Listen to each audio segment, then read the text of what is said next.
Una de las cosas más deprimentes probablemente es sentarse a ver las noticias.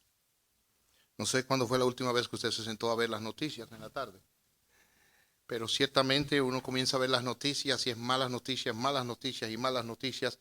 Noticias de desgracia, noticias de división, noticias de homicidio. Esta semana, en un ratito nada más, veía la acusación de un hombre que había asesinado a su mujer. Al mismo tiempo, vi el caso de una madre que había asesinado a sus hijos. Pero también en esta semana en mi trabajo conocí y hablamos de un ministerio, de una organización en África cuyo trabajo es liberar a niñas que son vendidas para esclavitud sexual. Y cuando nosotros pensamos alrededor de este mundo y vemos la división, cuando vemos un reportaje de una ciudad en el oeste de Estados Unidos que le llaman la ciudad zombie, donde usted encuentra en la ciudad personas que parecen zombies, inclinados en el suelo como quiera, afectados severamente de la drogadicción. Y usted piensa que son hijos, son hermanos, son padres. ¿De dónde viene todo esto? Cuando usted mira alrededor y encuentra personas como esta semana, tuve que lidiar con dos situaciones de dos enfermos de cáncer con poco tiempo de vida. ¿De dónde viene todo esto? Esto tiene una sola respuesta: el pecado. El pecado es algo horroroso y nosotros no podemos llamarlo de otra manera. Algunos quieren llamar esto y darle una interpretación psicológica de otra naturaleza. No, pero la Biblia es clara y dice, esto viene por el pecado. Y todo esto va a pasar cuando Jesucristo vuelva y estemos en la gloria venidera, pero mientras Él viene, vamos a tener el pecado a la puerta, delante de nuestras narices continuamente.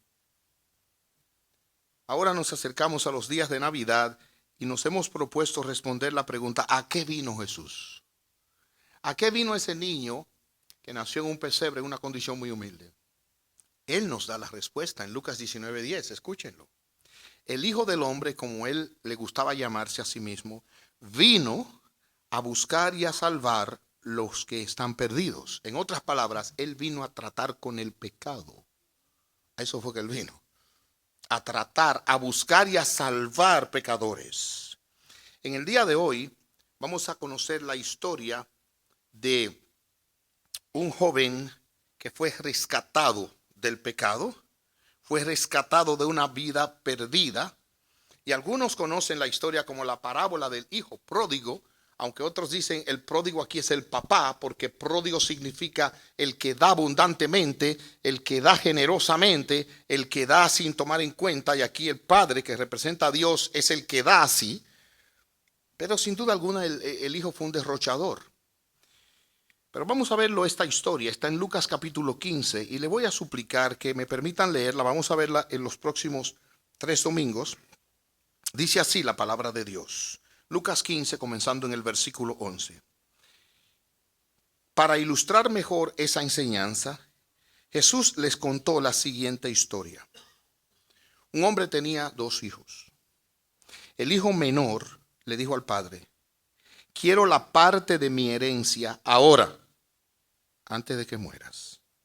Entonces el padre accedió a dividir sus bienes entre sus 2 hijos. Pocos días después, el hijo menor empacó sus pertenencias y se mudó a una tierra distante, donde derrochó todo su dinero en una vida desenfrenada.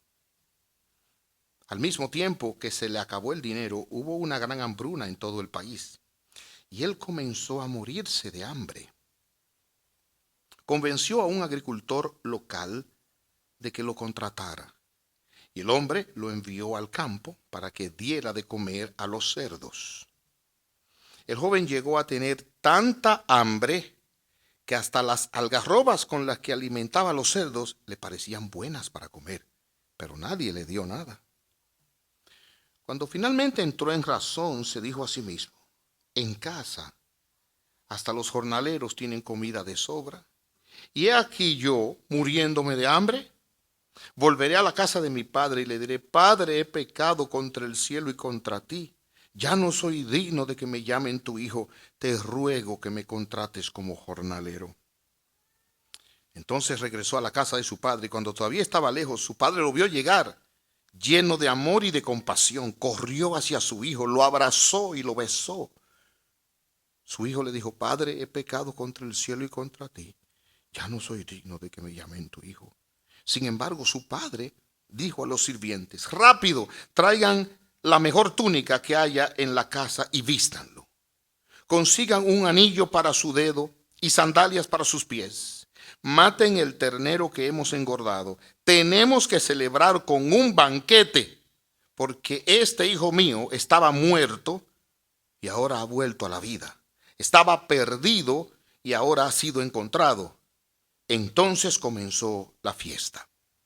Vamos a orar. Padre nuestro, gracias te damos por esta palabra y esta historia conmovedora que nos revela hasta dónde puede llevar a una persona el engaño y la maldición del pecado, pero nos enseña también que hay un camino de regreso para ser recibidos en abundante bendición en una fiesta. Permite que al tratar este tema, tu siervo en su extrema debilidad pueda ser fiel a tu palabra. Y aquí los que tú has traído hoy, con el propósito de que oyeran esto, oigan. Y el que tiene oídos para oír, que oiga. Y hay aquí salvación, esperanza en Jesucristo. Por él te lo pedimos. Amén. Es interesante que esta historia está conectada al versículo 1 del capítulo. Fíjense cómo comienza lo que yo leí. Dice así: para ilustrar mejor esa enseñanza. ¿Cuál enseñanza? Al principio de Lucas capítulo 15, mire lo que dice: los cobradores de impuestos y otros pecadores de mala fama a menudo venían a escuchar las enseñanzas de Jesús. Es interesante que eran personas bajas, descalificadas en la sociedad, los que querían venir a escuchar a Jesús. Por eso los fariseos, que eran los líderes religiosos y los maestros de la ley, imagínense, se quejaban de que Jesús se juntaba con semejantes pecadores y hasta comía con ellos. Yo crecí con un dicho: dime con quién andas.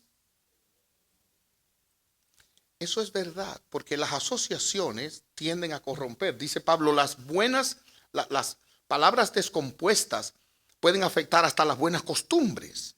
Es verdad que las asociaciones nos influyen, es verdad. Pero hay una asociación que nunca influye para mal y siempre para bien, y es la asociación con el Señor Jesucristo. Él se reunía con pecadores y comía con ellos, y estos eran transformados en la medida en que estaban con Jesucristo, porque Él es un gran Salvador. Él cambia hasta lo más profundo del ser, la mente, la voluntad, los deseos, la vida en general. Él es un gran Salvador. Por eso Él se juntaba, para salvarlos, porque Él vino a buscar a esa gente. ¿Usted ha oído hablar de la chusma? ¿Se acuerdan de eso? La chusma. Y hay gente que en este mundo dice: no me junto con la chusma. Perfecto.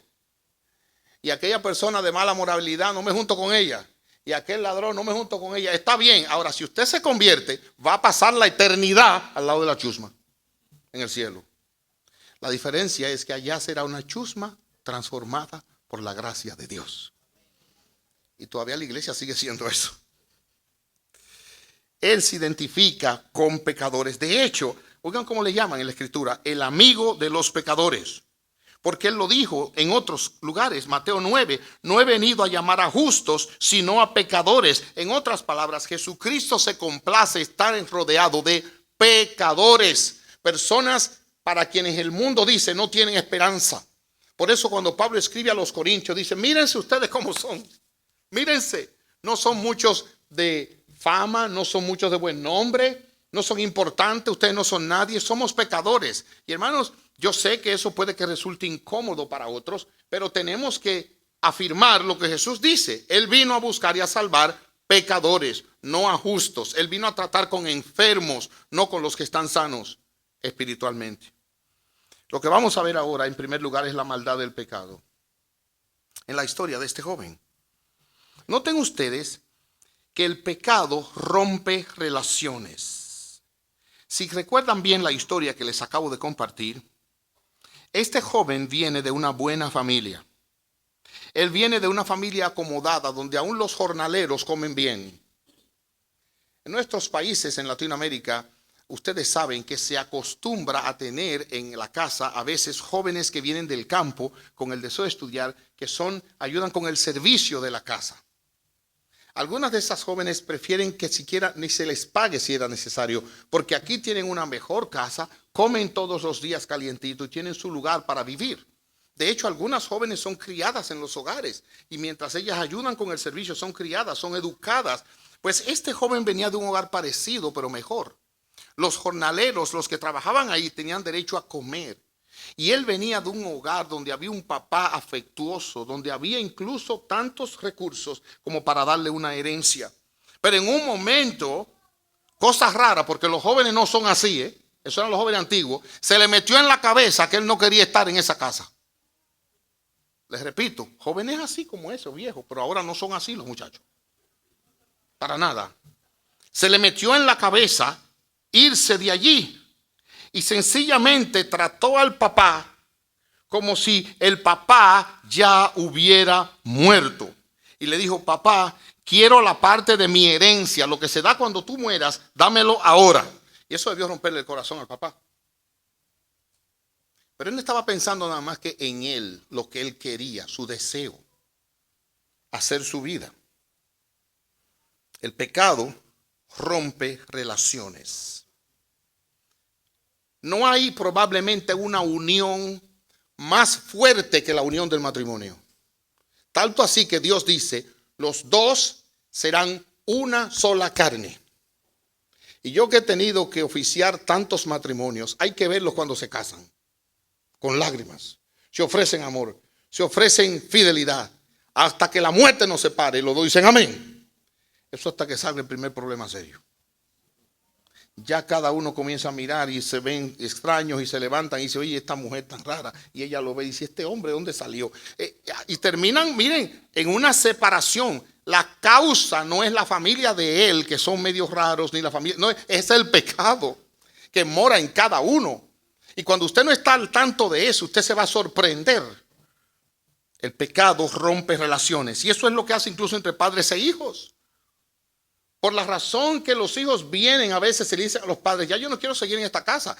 En otras palabras, ya yo no quiero realmente mantener esta relación, no quiero verte todos los días, no quiero lo que estoy recibiendo. Y hijos, oigan bien, ya a los jóvenes que están aquí, no hay mejor lugar que su propia casa. Donde hay amor, donde está Cristo, no hay mejor lugar ahí. El pecado rompe relaciones. Y la palabra de Dios nos enseña que el pecado rompió la relación entre el hombre y Dios. Cuando Adán pecó, la Biblia dice que él se escondió de Dios y ya no le tenía esa confianza. Y después que Adán y Eva pecaron, Adán se separó de Eva. Y cuando vino Dios le dijo, ella es la culpable de lo que yo he hecho. Es decir, el pecado rompe relaciones. En una ocasión en Israel, venía un levita con su mujer, la mujer lo abandonó. Y él decidió irla a buscar. Y habló con el papá de ella. Y el papá se la entregó. Y cuando venía de camino se paró en una ciudad. Y ahí vinieron los hombres de la ciudad. Y le interesó la mujer del levita. Y la tomaron y la abusaron hasta que se murió la mujer.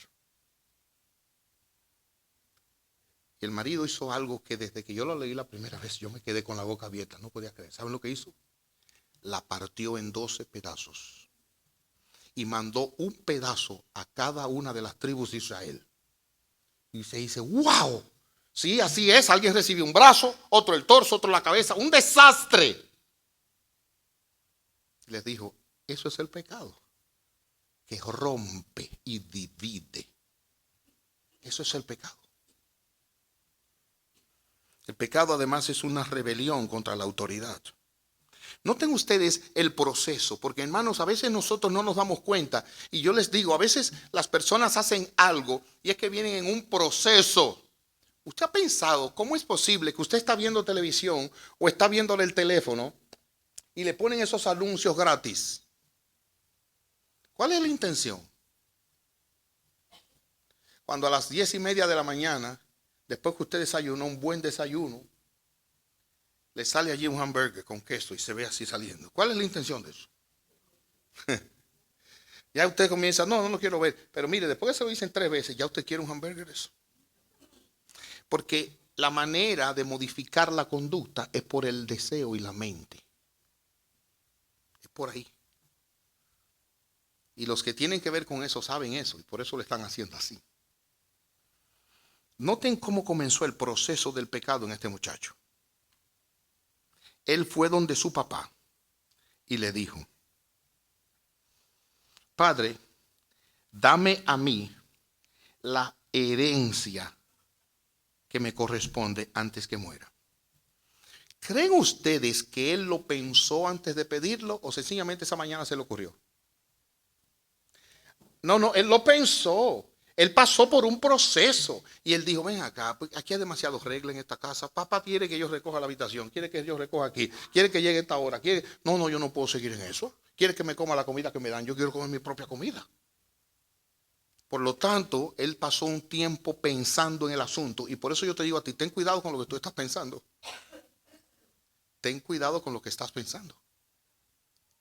Porque la conducta comienza en el pensamiento. Por eso usted ve que a veces un hombre le dice a una mujer o la mujer le dice a un hombre una cosa que es descabellada. Tú lo que eres una persona así. No creas que surgió ahí, es que él viene pensando eso hace un tiempo. Él comenzó pensando y deseando. Los deseos nos definen. En segundo lugar, él fue y habló con el papá. Y se atrevió a decirlo, porque una cosa es pensarlo y otra cosa es decirlo. Quiero decir que los pensamientos nuestros a veces son locos. A usted se le ocurre pensamientos que son una locura. Yo voy a decir en confianza, pero no se lo digan a nadie, por favor. Ahora venía de viaje esta semana y me tocó el asiento que está al lado de la puerta del avión. Y yo vi cómo la azafata hizo así, dice arma. Y le puso una cosa de arma, cerrado. Y yo sentado ahí, yo dije: oye, si yo me paro y le quito eso en medio del aire. Una locura. Oye, ¿cómo? Pero volando el avión. Eso es para que usted entienda. A uno se le meten cosas en la cabeza en un momento que usted dice: pues es un disparate. ¿De dónde saco yo una cosa así? Pero uno piensa tonterías. Entonces una cosa es pensarlo y otra cosa es atreverse a hacerlo. Él lo pensó y se atrevió a hacerlo. Entonces óigame bien, cuando usted comienza a ver en su mente ciertos pensamientos, tenga cuidado porque de ahí a que comience a hacerlo, ya está cerca. Ese es el primer paso. Además de que él fue y le pidió eso a su papá, de hecho se fue. Y ahora miren lo que hace el pecado. El pecado comienza a distanciar, ya sea emocionalmente y finalmente lo hace físicamente. Distancia. Yo tengo que aconsejar matrimonios. Y cada vez que yo tengo que aconsejar un matrimonio, y cuando llegan a la sala de reunirnos, yo veo que él se sienta ahí y ella se sienta ahí, yo digo: aquí hay problema. Porque el pecado pone distancia. Sin embargo, cuando vienen a casarse, vienen ahí que parecen un nudo. Felices, ¿verdad? Ahí están. Bueno, pues mire, cuando usted ve que una persona comienza a distanciarse, comienza a ver: ¿qué está pasando aquí? ¿Qué hay en tu mente? Eso hizo él, finalmente puso una distancia. Así obra el pecado, un pensamiento, un hecho, palabra, hecho y finalmente una distancia. Y el pecado tiene consecuencias. ¿Cuál fue la consecuencia que vivió este joven? Escuchen nada más. Lo perdió absolutamente todo. Él empacó sus pertenencias, se mudó y dice allí se le acabó el dinero al poco tiempo. Comenzó una hambruna, lo que significa que Dios en su providencia estaba llevándolo a que meditara en lo que estaba haciendo. Y es personas que toman su camino de pecado, tropiezan y todavía siguen. Porque dice la palabra de Dios que el necio, aunque lo machaques en un mortero, no se aparta de su necedad. Y dice que algunos son tan necios como el perro. ¿Saben lo que hace el perro? Lo digo como dice la Biblia. Vomita, da una vuelta y vuelve y se come su vómito. Y hay gente que es así, repite y repite y repite y repite la cosa. Pues lo perdió todo. Dios le mostró que debía volver, no volvió. Incluso él trató de buscar la manera allí, habló con un agricultor y le dijo: contráteme. Y este hombre, a un muchacho de buena familia, lo puso a cuidar cerdos, sucios, malolientes, puercos. Y en esa condición tenía tanta hambre que él quería engañar a los cerdos y comerse la comida de los cerdos. Oye, ¿hasta dónde llega el pecado? El pecado es una miseria. Y eso es lo segundo. No solamente que es muy malo, sino es una miseria. Oigan, ¿por qué? Porque una de las cosas que hace el pecado es la soledad. El pecador vive solo. Él puede estar acompañado de ciertos amigos, entre comillas, pero óigame bien, en esos ambientes cada uno anda buscando lo suyo. Mientras le conviene están ahí, pero cuando no le convenga hasta ahí llegamos. Él estaba allí y nadie quería darle de lo que él necesitaba, ni siquiera de comida de cerdo. El pecado, como he dicho, es una necedad. Y finalmente el pecado lleva a la vergüenza. Y saben que la vergüenza es mala, pero es muy buena. Porque es que la vergüenza es algo que Dios ha puesto en nosotros para despertarnos. La vergüenza es un freno que Dios pone en nosotros. Y dice Pablo que hay personas que hacen ciertas cosas que ni siquiera se atreven a hablar de ellas. Yo quiero decir algo, hermano. Si lo digo con mucho cuidado, yo sé por qué se lo digo y yo sé para dónde voy hoy. Pero hay una expresión estos días que debería dar vergüenza. Salió del closet. No es del closet de oración. Y ya eso es normal. Y nosotros estamos viviendo días, hermanos, miren, que nosotros tenemos que cuidarnos porque se ha perdido la vergüenza. El día pasado veíamos un documental en la casa, se los recomiendo, ¿Qué es una mujer? Se llama. Y en ese documental aparece un individuo más viejo que yo, completamente desnudo en la calle, como su mamá lo echó al mundo. Lo único que es viejo, en una entrevista. Y dice, no, yo entiendo que es lo natural y que los niños no se avergüenzan. Hermanos, en este mundo hemos perdido la vergüenza. Hemos perdido la vergüenza. Cosas que deberían de avergonzar ahora están en todas partes.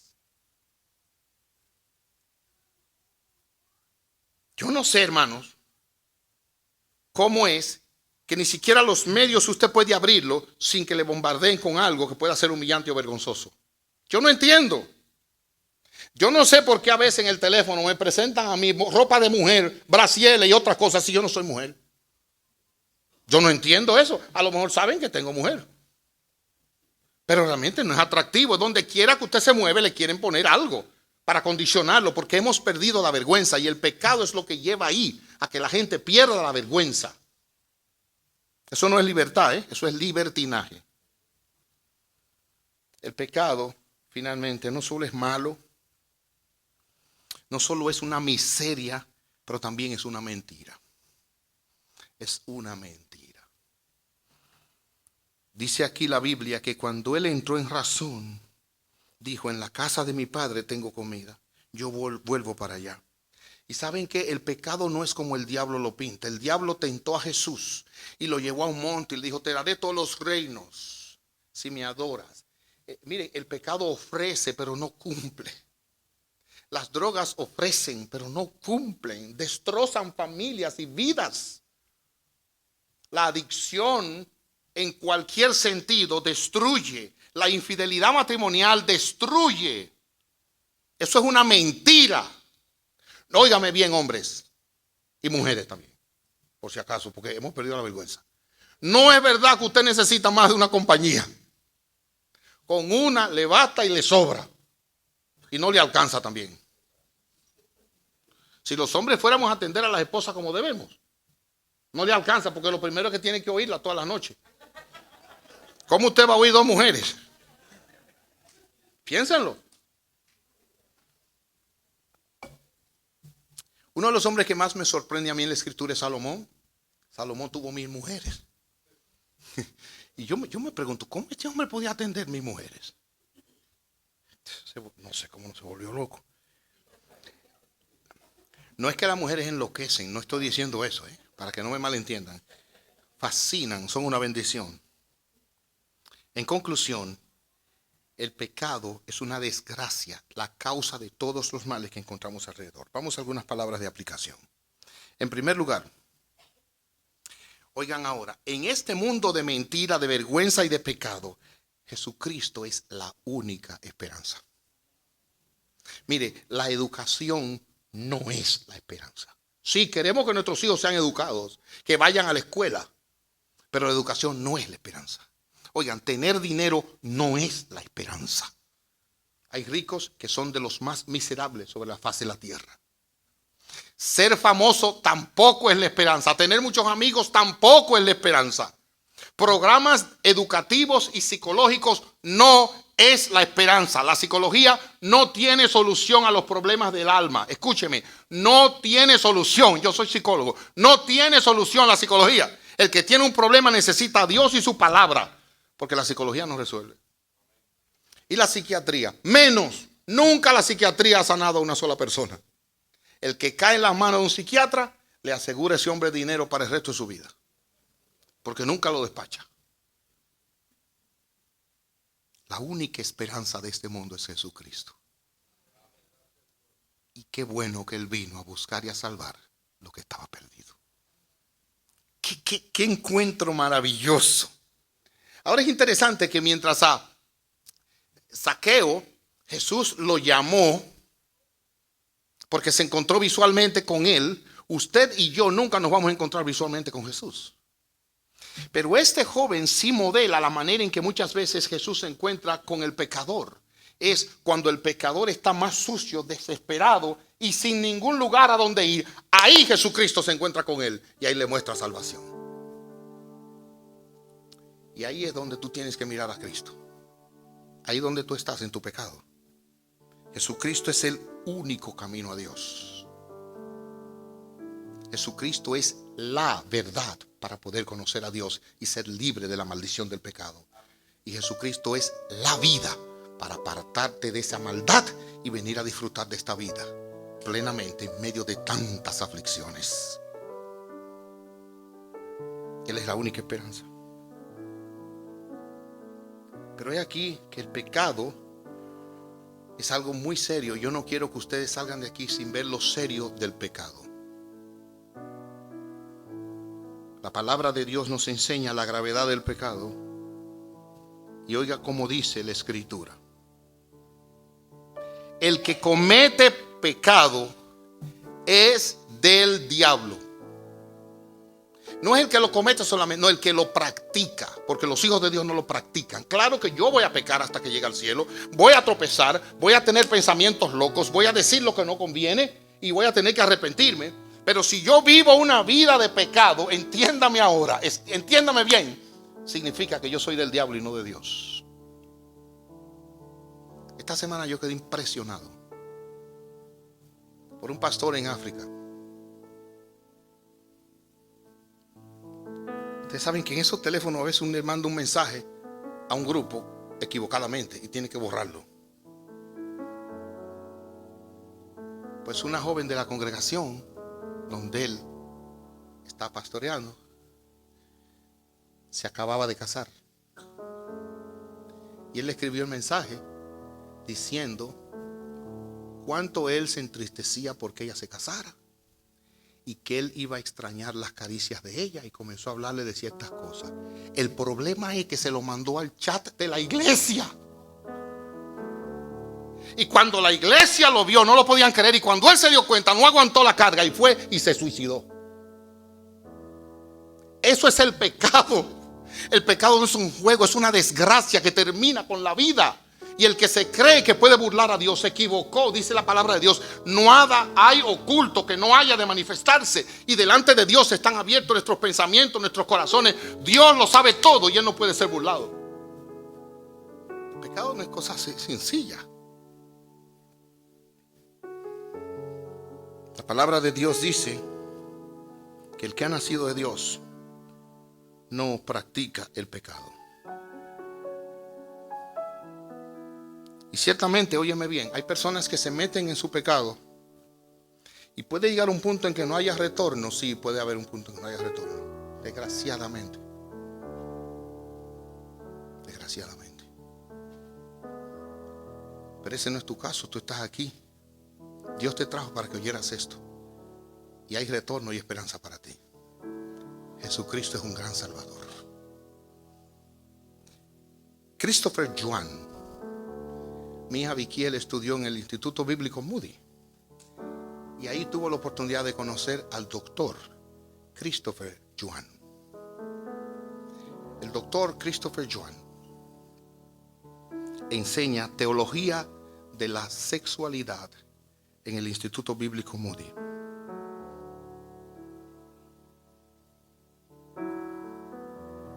Sus padres son chinos. Teniendo él 23 años, le confesó a sus padres que él era homosexual y se fue de la casa. Los padres le dijeron: tú vas a tener que elegirnos a nosotros o esa forma de vida. Él dijo: mi forma de vida, y se fue. Estando en esa condición, su mamá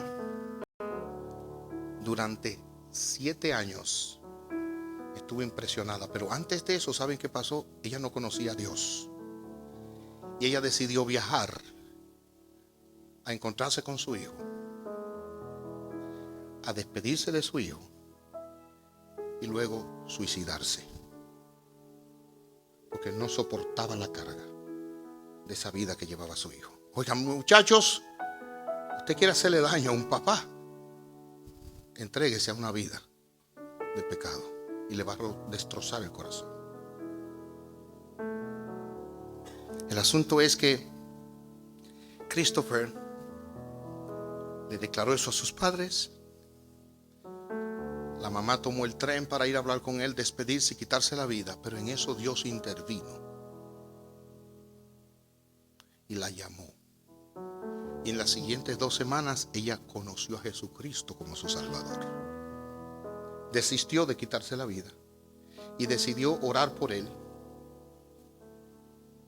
Y todos los lunes, durante 7 años, se dedicó a orar y a clamar a Dios por la salvación de su amado hijo Christopher. 7 años. Un día incluso dijo: voy a ayunar. 39 días estuvo en ayuna, orando a Dios por la salvación de su hijo. Mientras tanto, a él lo cambiaban de cárcel en cárcel y en su homosexualidad contrajo SIDA. Pero Dios tenía un plan para ese gran pecador. Y en la cárcel Jesucristo lo salvó. Él conoció a Cristo. Y no solamente conoció a Cristo, sino que estando preso dijo: yo voy a aplicar al Instituto Bíblico Moody a ver si me aceptan. Mandó la aplicación y para su sorpresa le dijeron: aceptado. Dios le tenía ese plan. Finalmente salió de la cárcel, fue a Moody, estudió, se preparó y hoy es un profesor conferencista que sirve a Jesucristo, y es para la gloria de Dios y el gozo de su mamá. Su papá también, apellido o nombre León, también se convirtió. Y saben que nosotros conocemos a este Salvador, que es Jesucristo. Él salva pecadores. Él cambia personas transformadas y dañadas por el pecado en nuevas criaturas. Y no solo eso, es un autor tremendo de libros. Ahora vive testificando de este Salvador que cambió su vida. No hay lugar donde el pecador caiga de donde Jesucristo no lo pueda sacar. No hay bajeza de donde él esté que Jesucristo no lo pueda limpiar. Este es el Salvador que tenemos. Y no importa cuál sea la vida tuya ahora, es el mismo Salvador. Si tú aquí aún no conoces a Cristo, esta es tu oportunidad. Ríndete. Señor, yo estoy luchando con este pecado de pornografía, de deseos, con este pecado de inmoralidad, de mentira, lo que sea. Ríndete ahora ante este Salvador y prueba a Cristo. Pruébalo. Pruébalo. Y hermanos, que tenemos hijos, que sirva esta historia del hijo y de Christopher para alentarnos con nuestros hijos. No importa dónde estén nuestros muchachos. Y no importa dónde caigan, Jesucristo de ahí los puede sacar. Jesucristo los puede salvar. Y no importa dónde esté tu vida, tu matrimonio, Jesucristo lo puede ordenar. Él es un gran Salvador. Padre Santo, Te pedimos ahora tu presencia especial en este lugar. Tú sabes las personas que has traído hoy aquí a oír que Jesucristo es un gran Salvador, a ver que Él transforma vidas y la saca de la esclavitud y la maldición del pecado.